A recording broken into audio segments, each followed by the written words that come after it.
Hi friends, இப்போ நம்ம சக்திவேல் பார்க்க போகிறோம். சக்திவேலில் வந்துட்டு மீனால் ஒரு பக்கெட்டு ரெடியானது மட்டும் இல்லைங்க, ரெடி ஆகிட்டு அத்தா அழகாக இருக்கானான்னு கேட்குறாங்க. ஐயோ கொடூரமாக இருக்கம்மா, பார்க்கவே முடியல. இது என்னம்மா கெட்டப்பு, இதை பார்க்கும்போது எங்கேயோ பார்த்த மாதிரி இருக்கு. அடா கொடுமையே, பாகுபலியில் இருந்த மாதிரி இல்லை.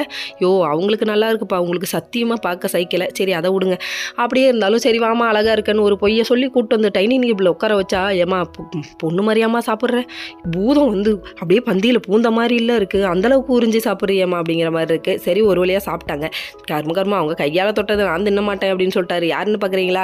யாரும் இல்லைங்க, நம்ம சேரன் தான். இன்னொரு பக்கம் பார்த்தீங்கன்னா கனவு கோட்டையை பயங்கரமாக கட்டிக்கிட்டு இருக்காரு காதல் மன்னன்னா வேற யாரும் இல்லைங்க, நம்ம வேலைன்னு தாங்க.